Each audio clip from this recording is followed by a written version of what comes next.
তো এই হলো আমার স্টুডেন্ট রুম্পা। তো ও আজ একটা রিসেপশানে যাবে। ও আমাকে দুদিন আগে বলেছিল দিদি তোমার কাছে সাজবো, তো বিয়ের দিন সাজাতে পারিনি, তো আজ ওকে সাজাবো। আর ওর কাছ থেকে শুনিনি ও কেমন কি সাজতে চাইছে। আমি দিদির কাছেই সাজতে চেয়েছিলাম, আর আমি তাই জন্যই আমি কারোর কাছে সাজিনি। আমি জানি যে দিদির মতন আমার কারোর কাছেই ভালো লাগে না। তো আমি দিদি যেরকমভাবে আমাকে সাজিয়ে দেবে আমি সেটাতেই খুশি। ও আচ্ছা, পুরোপুরিটা আমার উপর, হ্যাঁ তাই তো? হ্যাঁ। আচ্ছা ঠিক আছে, তাহলে রুম্পাকে লুকটা দিই, তারপরে আবার দেখাচ্ছি। তো সবাই দেখো, রুম্পার ফুল লুকটা কমপ্লিট হয়ে গেছে। এবার রুম্পার কাছ থেকে জেনে নিই রুম্পার এই যে আমার দেওয়া লুকটা রুম্পার কেমন লেগেছে। বলো রুম্পা।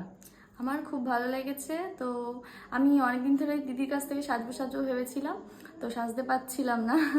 তো বিয়ের দিনকে সাজতে পারিনি, তো বউ ভাতে সাজলাম। আমার ভীষণ ভালো লেগেছে, দিদি হেয়ার মেকআপ যা করে দিয়েছে ভীষণই পছন্দ হয়েছে। তো তোমরা যদি এরকম মেকআপ সাজতে যাও দিদির কাছ থেকে, তো দিদির সাথে কন্ট্যাক্ট করে অবশ্যই দিদি তোমাদের সেজে ভীষণ ভালো লাগবে।